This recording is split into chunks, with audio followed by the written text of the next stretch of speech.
नमस्कार श्रेयस सर, स्वागत आहे तुमचं द एचसीएफ स्टुडिओ मध्ये.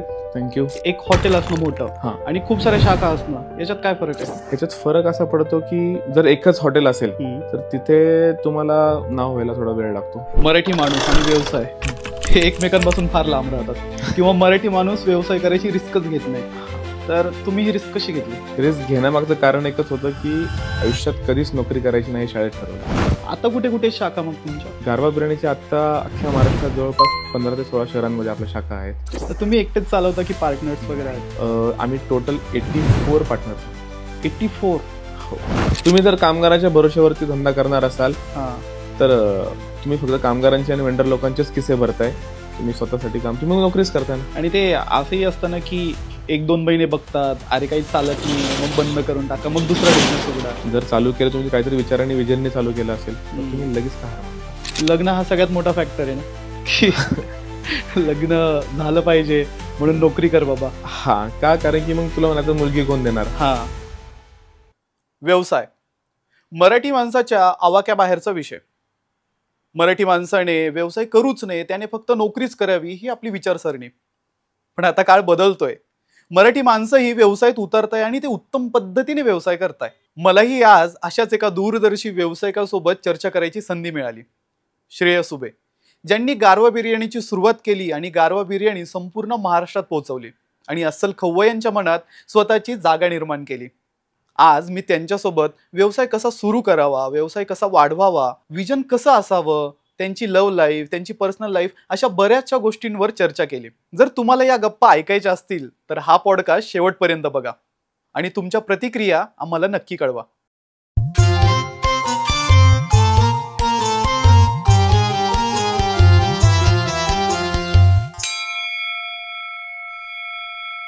नमस्कार श्रेयस सर, स्वागत आहे तुमचं द एचसीएफ स्टुडिओ मध्ये. थँक्यू. कसे आहात सर तुम्ही? एकदम मस्त. आम्हाला खूप छान वाटलं तुम्ही आमच्या स्टुडिओला आलात. येस. आणि आपल्या चांगल्या गप्पाही होतील. येस, 100%. सर, मला एक प्रश्न आहे की गारवा बिर्याणीची सुरुवात तुम्ही कशी केली? गारवा बिर्याणीची सुरुवात आम्ही ही आता गोष्ट झाली 2019 सालची. 2019 मध्ये कसं माझ्या भावाची बेसिकली प्रिंटिंग प्रेस होती सदाशिव पेठमध्ये, हत्ती गणपती मंदिराच्या इथे. तर तिथेच भावे हायस्कूल आहे. भावे हायस्कूलच्या परिसराच्या आजूबाजूला काही जुने वाडे आहेत. त्यातल्याच एका वाड्यामध्ये ना एक छोटंसं हॉटेल होतं गारवा बिर्याणी नावाने. ओके. तर छोटंसं हॉटेल, छोटासा वाडा, त्यात पण तसेच आपली तिकीट प्राइस सुद्धा त्या हिशोबाने होती की जी तिथल्या विद्यार्थ्यांना परवडेल अशा हिशोबाने. तर त्या हॉटेलला प्रचंड गर्दी असायची. बरं. आणि प्लस त्यांची चव सुद्धा चांगली असायची. तर आमच्या बंधुराजांना खायला खूप आवडतं. ते स्वतः त्यांना जेवण बनवायला सुद्धा आवडतं. तर ते रोज त्यांच्या प्रिंटिंग प्रेसमधनं तिथनं बिर्याणी आणायचे. बरं. रोज बिर्याणी आणल्या कमीत कमी ॲटलिस्ट 3 महिने तरी त्यांनी रोज बिर्याणी खाल्ली. त्यानंतर मग त्यांनी त्या मालकाला अप्रोच केलं की तुमची बिर्याणी खूप चांगली आहे, मला प्लीज याची फ्रँचायझी द्या. अच्छा. आम्ही आधी फ्रँचायझीसाठी अप्रोच केला. बरं. तर त्यांनी त्यासाठी पण 2 महिने लावले लागेल. ते हो नाही कारण की त्यांना विश्वास नव्हता की ते हे करू शकतील का नाही. ओके. सो फायनली ते हो बोलले आणि MIT कॉलेजपाशी आपण पहिली शाखा चालू केली. म्हणजे त्यांची तेव्हा एकच होती? त्यांची तेव्हा तिथे एकच शाखा होती आणि त्यांचा काही प्लॅन नव्हता? काही नाही. त्यांचा फक्त प्लॅन होता की काय ठीक आहे, आसपास थोडंफार अजून आपण त्यांचं साम्राज्य वाढवावं, एवढाच त्यांचा विचार होता. बट त्यांच्याकडनं आपण पहिली शाखा घेतली जुलै 2019 मध्ये MIT कॉलेजपाशी कोथरूडला आपण सुरू केली. सुरू केल्यानंतर ना प्रचंड रिस्पॉन्स वाढायला लागला. सो त्यावेळेस एक विचार असा आला की आपण ह्याला चांगलं प्रॉपर कमर्शियल लुक देऊ शकतो आणि एक मोठं चेन ऑफ रेस्टॉरंट्स 100% करू शकतो. ओके. सो त्यावेळेस मग आपण नंतर 2-3 महिन्यानंतर काय केलं की डिसेंबरमध्ये, आय गेस 27 का 28 डिसेंबरची गोष्ट आहे ही, कमिन्स कॉलेजपाशी त्याच ब्रँडची दुसरी शाखा त्यांच्याकडनं आपण घेतली कर्वेनगरला. अँड त्यानंतरनं एक 8 ते 10 दिवसांमध्ये त्यांचा कॉल आला की हा ब्रँडच तुम्ही चालवा आता, आमच्याच्याने तर काय हे काय होत नाहीये. त्यांनी आम्हाला एक रक्कम सांगितली, एक फायनल अमाऊंटवरती आम्ही आलो. सो त्यांच्या ब्रँडचे सर्व राईट्स, ते ट्रेडमार्क, सगळ्या गोष्टी आम्ही आमच्या नावाने ट्रान्सफर करून घेतल्या आणि तिथून सुरुवात झाली आमच्या प्रवासाला. आणि त्यावेळेस फक्त विजन एकच होतं की पुण्यात प्रत्येक 2 किलोमीटरवरती गारवा बिर्याणी दिसलं पाहिजे. या एका हेतूने आम्ही त्यावेळेस सुरुवात केलेली. अशी झाली आमची सुरुवात. बट त्यानंतर लागलं लॉकडाऊन. बरोबर. बरोबर. मार्च 2020 मध्ये कोरोनाचा क्रायसिस चालू झाला. त्यावेळेसच्या लॉकडाऊनमध्ये खूप मोठा फटका बसला. का? कारण की हॉटेल्स कम्प्लिटली बंद. जे काय कामगार होते सगळे कामगार निघून गेले होते. पण जसं म्हणतो आपण the show must go on.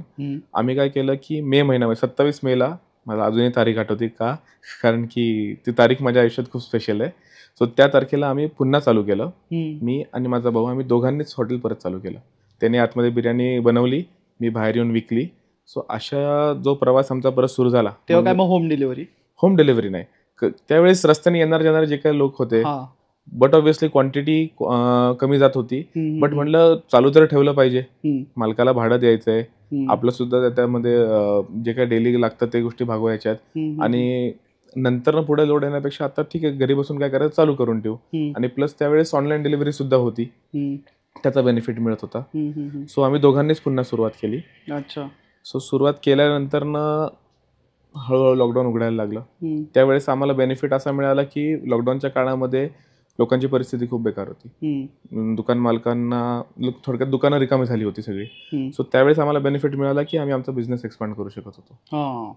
आणि त्याच वेळेस जशी बंधुराज आमच्या प्रिंटिंग लाईनमध्ये काम करत होते, प्रिंटिंग लाईनला सुद्धा एक खूप मोठा फटका बसला होता त्यावेळेस. तर तिथले प्रिंटिंग लाईनमध्ये त्यांचे काही मित्र किंवा बाकीचे जे काही त्यांचे ओळखीची माणसं होती, ह्यांना सध्या हाताला काही काम नव्हतं.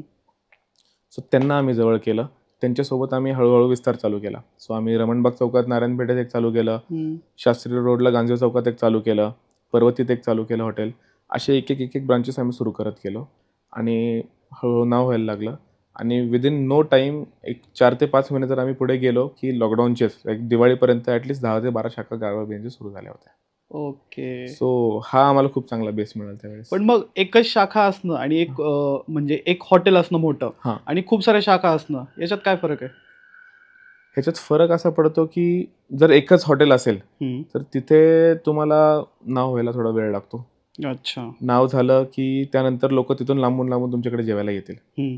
आज पुण्यात किंवा पुण्याच्या आजूबाजूच्या भागात सुद्धा अशी काही नाव असलेली हॉटेल आहेत जिथे लोक आवर्जून खायला जायला प्रेफर करतात, पण रोज जात नाहीत. हो, बरोबर. बट जेव्हा तुमच्या अनेक शाखा असतात तेव्हा लोक घरी येता जाता, कामाला येता जाता, आठवड्यातून एकदा तरी नाही पण ॲटलिस्ट 2-3 वेळा तरी ते लोक परचेस करतात. त्यांना ते आपलं जे पदार्थ देतो ते त्यांना खायला मिळतात आणि त्याचा बेनिफिट मिळतो आपल्याला.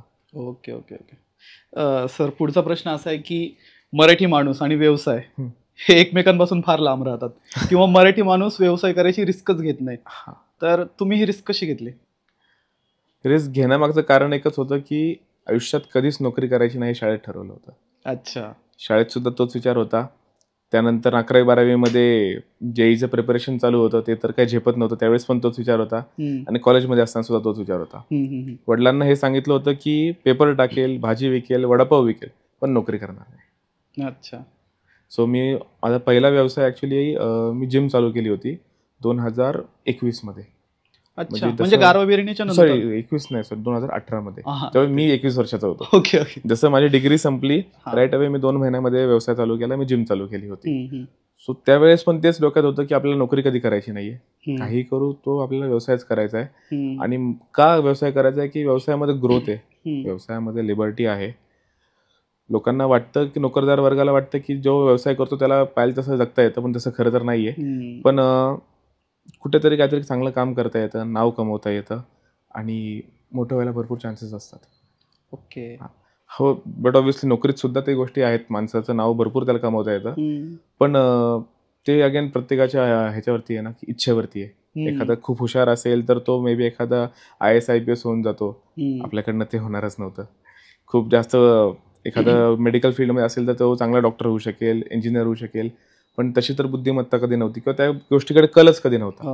म्हणून पहिल्यापासून ठरवलं की व्यवसायच करायचा. तुमच्या कुटुंबात होता व्यवसाय आधीपासून? नाही, ॲक्च्युली माझे वडील अजूनही जॉब करतात. अच्छा. त्यांनी साईड बिझनेस म्हणून त्यांनी सुद्धा 2-3 जिम्स चालू केल्या होत्या. सो त्यामुळे त्या इंडस्ट्रीकडे पहिल्यापासून कल होता, आवड होती. फिटनेस? व्यायाम, फिटनेस. बट नंतर जसं गारवा बिर्याणी किंवा हॉटेल लाईन चालू झाली, कम्प्लिटली तिथपासून मी वेगळा झालो. बट ऑब्व्हियसली वेळ नव्हता मिळत. पण त्यामुळे मला त्या गोष्टीची आवड पहिल्यापासून लागलेली की आपण पण स्वतःचा काहीतरी व्यवसाय असावा. आता कुठे कुठे शाखा मग तुमच्या? गारवा बिर्याणीच्या आता अख्ख्या महाराष्ट्रात जवळपास 15 ते 16 शहरांमध्ये आपल्या शाखा आहेत. बापरे. हा, आणि किती म्हणजे खूप कमी याच्यात ते खूप एक्सपांड झालं. साथ मिळत गेली तशी लोकांची, ग्राहकांना चव आवडत गेली हा. आणि त्यामुळे डिमांड क्रिएट झाली. पण डिमांड जी क्रिएट झाली मग ते लोक कसे अप्रोच करतात तुम्हाला शाखेसाठी? बेसिकली फोन भरपूर असतात, कॉलवरती एन्क्वायरीज असतात. काही लोक ब्रांचेसमध्ये जाऊन एन्क्वायर करतात की आम्हाला आम्हाला शाखा घ्यायची तर काय करावं लागेल. सो तिथल्या ब्रांचेसवाले आमचे नंबर फॉरवर्ड करतात. बट सुरुवातीला अप्रोच लोकांचा वेगळा होता. आधी सुरुवातीला ऑफलाईन किंवा जे ओळखीतली माणसं होते त्यांनी अप्रोच केलेले. नंतर आता ऑनलाईन अप्रोच भरपूर वाढलेला आहे. सोशल मीडिया तुम्ही बघताच की आजकाल खूप बूमला आहे. रील्स वगैरे जरी पोस्ट झाले तरी भरपूर सारे कॉल येतात. सो अशा पद्धतीने लोक करतात. तरी तुम्हाला काय वाटतं म्हणजे सोशल मीडियाचा किती प्रभाव आहे व्यवसायावर आजकाल? खूप. ज्यावेळेस सुरू केलेलं त्यावेळेस सोशल मीडियावरती फक्त फोटो पोस्ट करत होते. म्हणजे तुम्ही 5-6 वर्षापूर्वी जर गेला तर आपण फोटो पोस्ट करत होतो. फोटो, त्यानंतर स्टोरीज इंट्रोड्यूस झाल्या, त्यानंतर रील्स इंट्रोड्यूस झाल्या. त्याचा आहे ना छोट्या छोट्या व्यवसायांना पण खूप फायदा झालाय. म्हणजे अगदी जर आपण बघितलं की बारामती फलटण साईडची जर एखादा व्यवसाय असेल, कोण कपडे विकत असतील, कोण फुटवेअर विकत असेल किंवा काही विकत असेल, प्रत्येकाला जाहिरात करायला स्कोप आहे. की आधी फक्त तुमचं रेडिओवरची जाहिरात असायची, न्यूजपेपरमध्ये असायची, टेलिव्हिजनवरती असायची, पण ते आजही खूप एक्सपेन्सिव्ह आहे, प्रत्येकाला परवडत नाही. पण सोशल मीडिया एक असा प्लॅटफॉर्म झाला आहे की तुम्ही तुमच्या छोट्याचा छोटा व्यवसाय सुद्धा आहे ना ग्लोबली नेऊ शकता. त्याचे काही हे पण आहेत ना, पण समजा जर कोणीतरी बॅड रिव्ह्यू दिलं तर त्याचा किती फरक पडतो? म्हणजे जर पडतो म्हणजे बॅड रिव्ह्यूज आपल्याला ऑफलाईन पण येतात. आपण ते बॅड रिव्ह्यूज कशा पद्धतीने घेतो, की ते सुधारणा करायच्या हिशोबाने आपण घेतो का आपण त्यामधून खचून जाण्याच्या हिशोबाने ते घेतो, ते डिपेंड करतं. बॅड रिव्ह्यू देणारे किंवा गुड रिव्ह्यू देणारे प्रत्येक प्रकारची माणसं आहेत समाजामध्ये. सो तुम्ही तुमच्या प्रोडक्टवरती जर विश्वास ठेवणार असाल, तुम्ही कंटिन्यू इम्प्रूव्ह होण्यावरती जर विश्वास ठेवत असाल तर मे बी या बॅड रिव्ह्यूजचा तुम्हाला बेनिफिटच. ओके, म्हणजे तुम्ही त्याच्यातून काहीतरी शिकता. 100%. तुम्हाला आले असे एक्सपिरियन्स? भरपूर. काय असेल? लोकांना काही लोकांना क्वालिटी आवडत नसते, काही लोकांना टेस्ट आवडत नसते, अनेक लोकांचे अनेक प्रॉब्लेम असतात. बट ठीक आहे, आपण त्यात सुधारणा करायचा प्रयत्न करतच असतो. लोकांच्या गरजा कशा सगळ्यांच्या जर नाही आपण पूर्ण करू शकत, त्यातल्या त्यात आपण जास्तीत जास्त जेवढं करू शकतो त्याचा प्रयत्न करतो. ओके. तुम्ही एकटेच चालवता की पार्टनर्स वगैरे आहेत? ऍक्च्युली फाउंडर मेंबर जर म्हटलं तर मी आणि माझे मोठे भाऊ आहेत, राजेंद्र शिंदे म्हणून त्यांचं नाव आहे. तर आम्ही दोघांनी सुरुवात केली होती आणि आजच्या डेटला आम्ही टोटल 84 पार्टनर्स आहोत. 84? हो. हे मे बी कुठल्याही व्यवसायात आजच्या डेटला नसेल. हो, 84 खूप. कारण की ज्यांनी गारवा बिर्याणीची फ्रँचायझी घेतली ते ॲज अ फ्रँचायझी ओनर नाहीत, ते ॲज अ बिझनेस पार्टनर म्हणून आहेत, फ्रँचायझी पार्टनर म्हणून आहेत ते. का? कारण की आपण काम सुद्धा पार्टनरशिपमध्ये करतो आणि तेवढे राईट सुद्धा त्या व्यक्तींना आपण दिलेले आहेत. जेवढे तुम्हाला हक्क आहेत तेवढे त्यांना आहे? नॉट रिअली तेवढे, बट त्या आउटलेट पुरते तर त्यांच्या डेफिनेटली तेवढे आहेत. आणि पार्टनर म्हणून का? कारण की कुठेतरी एक फॅमिलीवाली फिलिंग असली पाहिजे एकत्रपणे काम करण्यासाठी. जर त्यांना मी फक्त फ्रँचायझी ओनर म्हणून जर ट्रीटमेंट दिली तर एकत्र आम्ही पुढे जाणार नाही. आणि आज एवढी मोठी टीम आहे की ही टीम, तुम्ही जर म्हणला की आपल्याला एखाद्या सिटीमध्ये महाराष्ट्राच्या बाहेर जाऊन सुद्धा जर आपल्याला हॉटेल चालू करायचं आहे तर तुम्हाला सांगतो मी की जास्त लांबची गोष्ट नाही, 4 महिन्यापूर्वीची गोष्ट आहे. आम्हाला छत्रपती संभाजीनगरमध्ये हॉटेल चालू करायचं होतं. अँड खूप शोधलं आम्ही, पण आम्हाला माणसं काही मिळत नव्हती, काही एन्क्वायरीज नव्हत्या. पण करायचं तर आहे. सो आम्ही काय केलं, आम्ही 3 जण गेलो संभाजीनगरला. बरं. दुकान शोधलं अँड 15 to 20 डेजमध्ये हॉटेल चालू झालं. बापरे. हो. पण आता अगेन तिथे there is no franchisee owner. जेवढे गारवा बिर्याणीमधले पार्टनर्स आहेत हे सगळ्यांना तिथे इक्वल शेअर आहे. प्रत्येकजण जाऊन 15-15 दिवस ते हॉटेल सांभाळतं किंवा एक वीक जाऊन ते हॉटेल सांभाळतं. बापरे. सो प्रत्येकाची जेवढी डेडिकेशन आहे कामाच्या प्रती किंवा त्या नावाच्या प्रती, की ते नाव जपण्यासाठी प्रत्येकजण त्या हिशोबाने काम करतं. आणि जे आता माझा आधीचा प्रश्न तो होता की तुमचे पार्टनर्स पण खूप आहेत, तर तुम्ही काय बघता त्यांच्यामध्ये? काय बघता म्हणजे एखादा जर तुम्हाला अप्रोच केलं त्यांनी तर मग विकायच्या आधी तुम्ही काय बघता त्या माणसामध्ये की हा आपण याला देऊ शकतो? असंही असतं ना, एकतर आपलं नाव वाढू शकतं किंवा नाव बुडूही शकतं. एकच सगळ्यात मोठी आणि महत्त्वाची गोष्ट आहे की त्या व्यक्तीची कष्ट करण्याची किती तयारी आहे. ओके. कष्ट म्हणजे फक्त शारीरिक नव्हे, मानसिक सुद्धा असतात. की त्या व्यक्तीचं विजन काय आहे व्यवसायाबद्दल किंवा हे हॉटेल चालू करण्याबद्दल. आजच्या डेटला भरपूर ब्रँड्स आहेत मार्केटमध्ये. काही चहाचे ब्रँड्स आहेत, नाश्त्याचे ब्रँड्स आहेत, हॉटेल्सचे ब्रँड आहेत किंवा XYZ गोष्टी, कपड्यांचे ब्रँड्स आहेत जे फ्रँचायझी मॉडेलवरती काम करतायत. आणि भरपूर मराठी तरुण त्यामध्ये गेलेले सुद्धा आहेत की ते त्या व्यवसायात इन्व्हॉल्व्ह होत आहेत, फ्रँचायझीज परचेस करतायत, चालवतायत, काहींचे बंद होत आहेत. बट नो बडी ना, जसं मॅक्सिमम बघितलं ना की हे बिझनेस म्हणून कोण ट्रीट करत नाही. मी सकाळी 10ला जाणार दुकानात, मी माझ्या टायमिंगला जेवायला घरी येणार, मग मी परत जाणार, मग मी या टायमिंगला निघणार, बाकी कामगार सांभाळतात. जर तुम्ही ते जॉबसारखं केलं तर तुमचा धंदा तुम्ही काहीही करा, तुम्ही 2 लाखात धंदा चालू करा किंवा 2 करोड रुपये टाकून धंदा चालू करा, तो धंदा चालणार नाही. बरोबर. पण जेव्हा तुम्ही त्याला व्यवसाय म्हणून ट्रीट कराल, तुम्ही तिथं तुमचं 24/7 कष्ट करायची जर ताकद असेल, हॉटेल सकाळी उघडायच्या आधी सुद्धा तयारी भरपूर असते. मार्केटमधून तुम्ही भाजी आणण्यापासून किंवा तुमचं रॉ मटेरियल जे येतंय ते रात्री हॉटेल बंद झाल्याच्या नंतर वेस्टेज काय काय गेलेलं आहे इथपर्यंत अख्खी लाईनअप असतो. ह्या प्रत्येक गोष्टीत जर तुमचं लक्ष असेल, तुमची ह्या प्रत्येक गोष्टीची सातत्याने कष्ट करायची तयारी असेल तर ऑलवेज वेलकम आहे. आणि आपली एक मानसिकता असते ना की जेव्हा कोणीतरी बिझनेस करतोय आपण समजतो की हा चला आता बॉस झाला, त्याने खुर्चीवर बसायचंय, बाकीचे काम करतील, त्यामुळे कदाचित बिझनेस बंद पडत असतील का? खूप. तुम्ही जर कामगाराच्या भरोश्यावरती धंदा करणार असाल तर तुम्ही फक्त कामगारांचे आणि वेंडर लोकांचेच किस्से भरताय. तुम्ही स्वतःसाठी काम, तुम्ही नोकरीच करताय ना. हो, एवढंच की फक्त खुर्चीवर बसलं, काय उपयोग नाही त्या गोष्टीचा, काहीही उपयोग नाही. आणि ही गोष्ट माझी खरं म्हणजे प्रामाणिकपणे इच्छा आहे अशी की मराठी तरुण जे आजच्या तारखेला उद्योगधंद्यामध्ये उतरत आहेत त्यांनी ह्या गोष्टीला अंगवळणी पाडावं की कपड्याची घडी मोडली पाहिजे, घाम गाळला पाहिजे, त्याशिवाय तुमचा धंदा मोठा होणार नाही. आणि लगेच पहिले 2-3 महिने चांगले पैसे मिळाले, मग आयफोन घेतला, एखादी कार घेतली, चांगले चांगले कपडे घेतले, सोनं नाणं घातलं, म्हणजे आपण लगेच मोठं झालो, हा पोकळ मोठेपणा आहे. हे असं करू नका. तुम्ही धंद्यातनं पैसे काढून स्वतःचं मोठेपण करणार असाल तर धंदा लवकर बंद होईल. धंद्यात पैसे टाका, धंदा मोठा होईल, मोठा करा आणि मग तो धंदा ऑटोमॅटिक तुम्हाला मोठा करेल. आणि ह्या गोष्टीला वेळ द्यावा लागतो. 1 वर्षात होत नाही, 2 वर्षात होत नाही, 5-10 वर्ष जेव्हा तुम्ही कंटिन्यू सातत्याने तीच गोष्ट कराल त्यावेळेस तुमचं लाईफ लॉंग काम झालेलं असतं. आणि ते असंही असतं ना की 1-2 महिने बघतात, अरे काही चालत नाहीये, मग बंद करून टाका, मग दुसरा बिझनेस उघडा. असे पण भरपूर लोक आहेत. कारण की स्वतः पहिली गोष्ट तुम्ही जे काम करताय त्याच्यावरती तुमचा विश्वास नाही, म्हणून तुम्ही लगेच दुसरीकडे उडी मारताय. जर तुमचं खरंच प्रामाणिकपणे त्या धंद्यावरती विश्वास असेल, तुमची निष्ठा असेल तर तुम्ही तो पडलेला धंदा सुद्धा उचलाल. तुम्ही त्याला वाढवण्यासाठी, त्याला उचलण्यासाठी काय करावं लागेल ह्याच्यावर अभ्यास कराल. पण ना की तुम्ही तुम्ही निराश होणार, ठीक आहे हे नाही ना, ठीक आहे आता चहा नाही चालत ना तर आपण नाश्ता चालू करू, नाश्ता नाही चालत आपण जेवण चालू करू. ठीक आहे, तुम्ही वेगवेगळे ऑप्शन शोधता, पण तुम्ही जेव्हा वेगवेगळ्या फ्रँचायझीजकडे जाता किंवा वेगवेगळ्या गोष्टी कंटिन्यू करत राहता, तुम्ही जे चालू केलं त्याच्यावर तुमची निष्ठा नाही ना. तुम्ही जर चालू केलं, तुम्ही काहीतरी विचारांनी विजनने चालू केलं असेल तर तुम्ही लगेच का हार मानता. बरोबर. आणि ही गोष्ट मी भरपूर लोकांना बघतोय. ही जर आपल्या माणसांनी सोडली ना तर 100% आपला माणूस पुढे जाईल.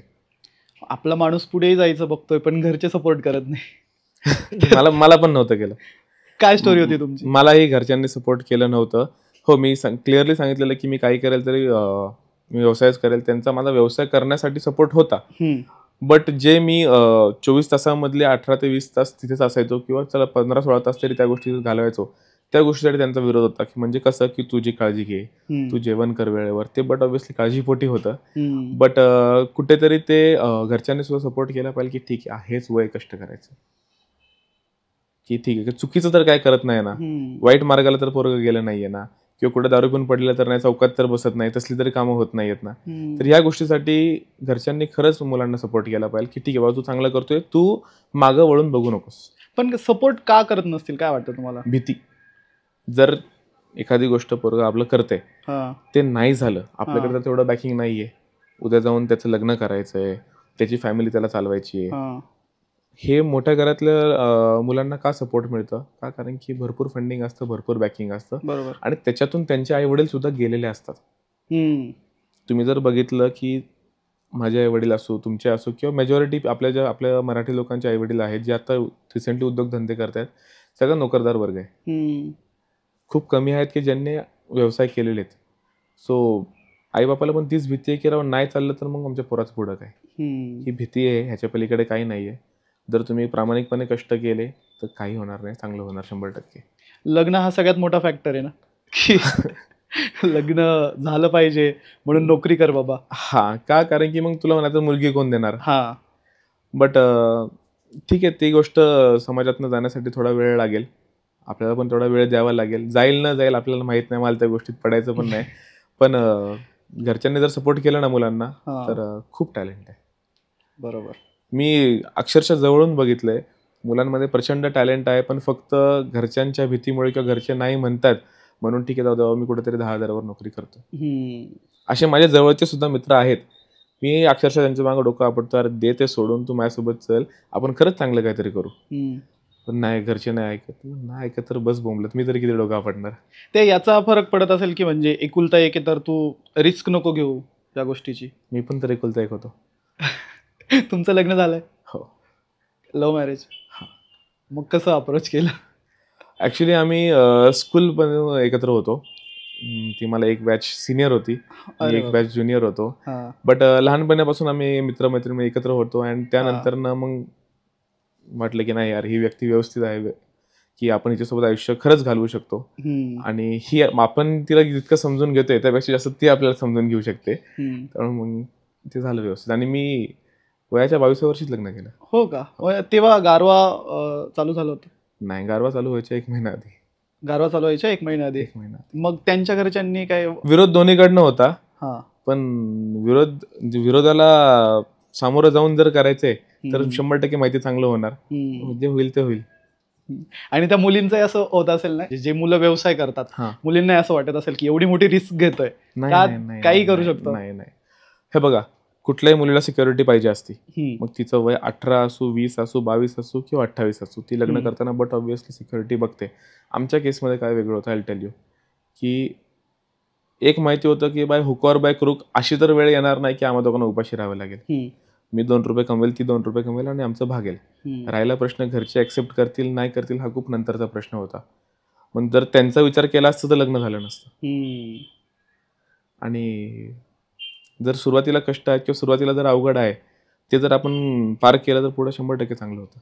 अच्छा, तुमची म्हणजे शाखा उघडी झाली ती. आणि ती लाईफ मध्ये आली म्हणून सुद्धा पुढे भरपूर गोष्टी चांगल्या होत गेल्या. अरे वा, जशा गारवा बिर्याणी. बट मी म्हणजे जी स्टोरी आहे ना त्यामध्ये तिचा खूप मोठा रोल आहे. जर ती व्यक्ती त्यावेळेस माझ्या आयुष्यामध्ये नसते तर गारवा सुद्धा आयुष्यामध्ये नसतं. आता ते कसं झालं काय झालं एक दिवशी मी खरंच निवांतपणे सांगेल, बट कारण खूप मोठी स्टोरी आहे. चालतंय. एक याच्यापेक्षा एक महत्वाचा प्रश्न माझा असा आहे की फ्रँचायझीज तुम्ही खूप उघडतात, पण त्याची टेस्ट मेंटेन कशी करता तुम्ही? टेस्ट मेंटेन करणं ना खरंच खूप मोठा टास्क आहे. वाय? बिकॉज जर सपोज 50 हॉटेल आहेत, 20 हॉटेल आहेत, 10 हॉटेल आहेत किंवा 2 हॉटेल आहेत, जेवढे हॉटेल तेवढे आचार्य आले. प्रत्येक आचार्याचं मिरची असो, मीठ असो किंवा त्याचा हात प्रत्येकाचा वेगळा असतो. बरोबर? ग्रॅम 2 ग्रॅम 5 ग्रॅम मध्ये तर त्यात फरक पडतोच. त्यासाठी आपण काय केलेलं आहे की जे लागणारा बिर्याणीसाठी तांदूळ आहे तो आपण सगळ्या शाखांना युनिफॉर्म ठेवलेला आहे. तो डायरेक्ट मिलमधून येतो आणि आपण प्रत्येक ब्रांचेसमध्ये डिस्ट्रीब्यूट करतो.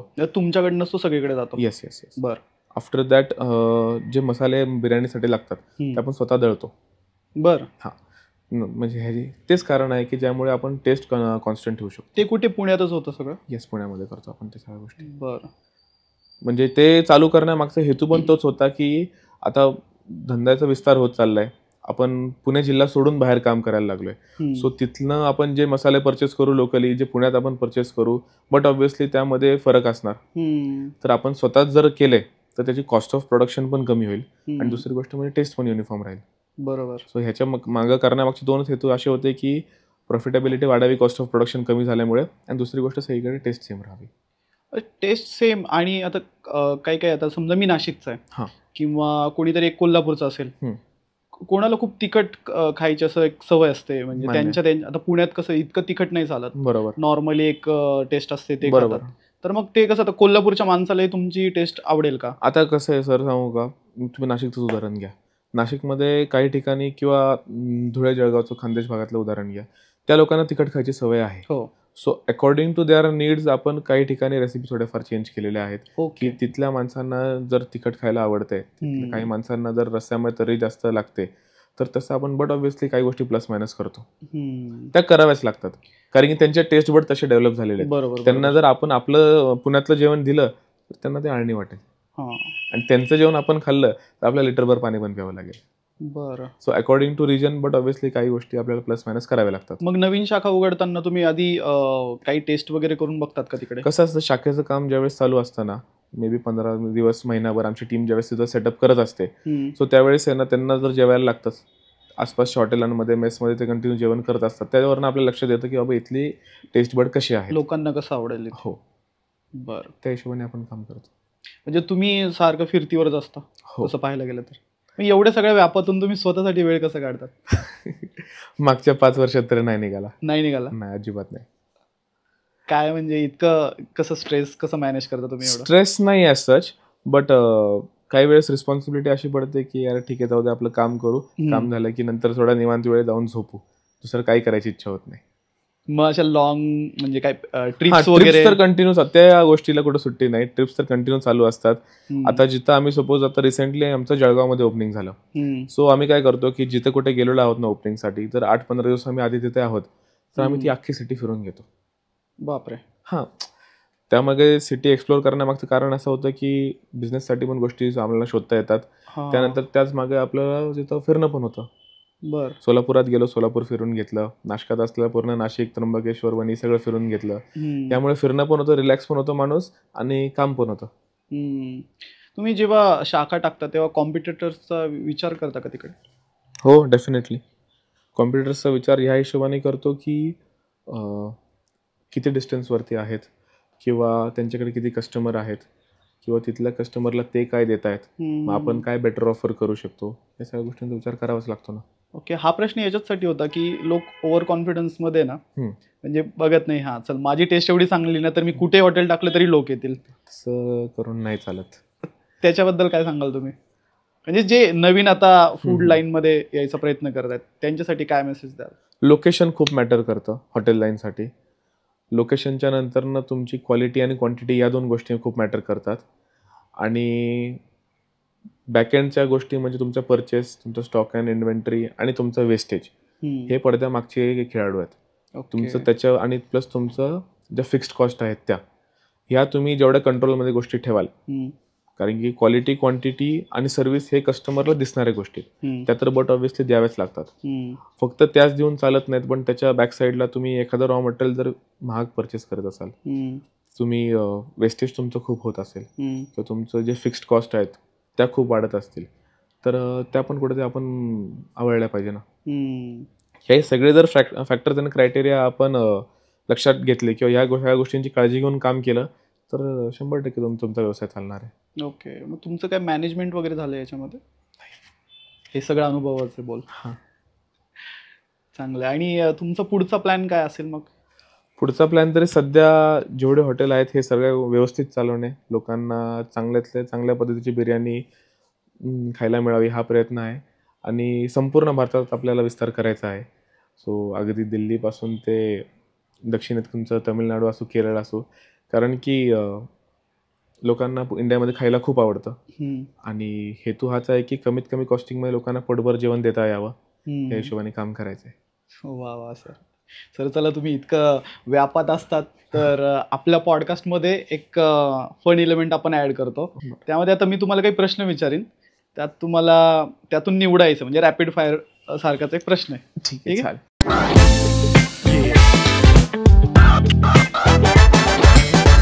पुलाव की बिर्याणी? बिर्याणी. चिकन की मटन?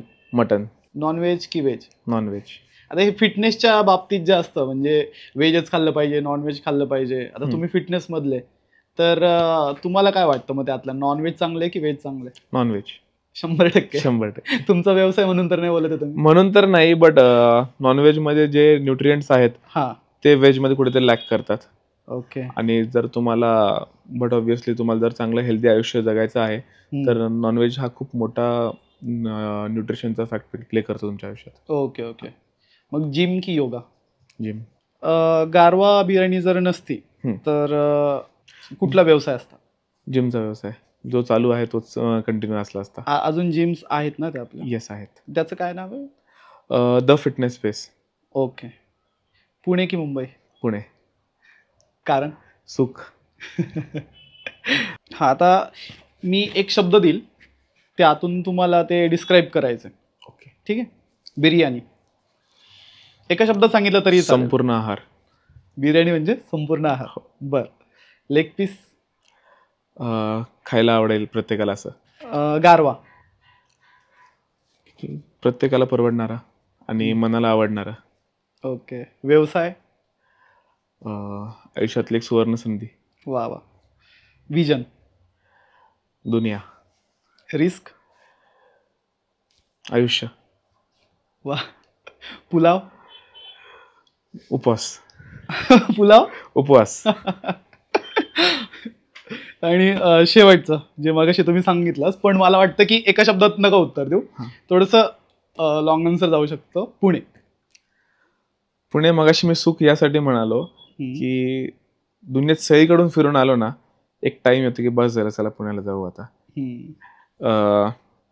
FC रोडचा नाश्ता असो किंवा BRT मध्ये नो एंट्रीमध्ये गाडी चालवण्याचं जुनं म्हणजे कॉलेजच्या टाइमचं सुख असो, कोथरूडला दुर्गाची कॉफी असो किंवा लेट नाईट दगडूशेठचं दर्शन असो, या सगळ्या गोष्टी फक्त पुण्यातच अनुभवायला मिळतात. आणि पुण्यातलं खरंच सांगतो, एक वातावरण वेगळं आहे पुण्यामध्ये. मुंबईमध्ये फास्ट लाईफ आहे. आजच्या तारखेला सगळी शहरं बघितली ना सेम व्हायला लागली. महाराष्ट्रातली तर मी जिकडे जिथे फिरतो ना, सगळी शहरं सेम व्हायला लागलीत. पण पुण्यात एक वेगळं सुख आहे. पुण्यात शांतता आहे, पुण्यात एन्जॉयमेंट आहे, पुण्यात कॉम्पिटेटिव्हनेस आहे. There is everything in Pune. आणि जी आपण मराठी संस्कृती म्हणतो ना, ती पुण्यात आहे. ओके. धन्यवाद सर. खूप चांगलं वाटलं तुम्ही इथे आलात, गप्पाही झाल्या, जे नवीन व्यवसायात उतरणार आहेत त्यांच्यासाठी मार्गदर्शनही झालंय. धन्यवाद सर. Okay, thank you.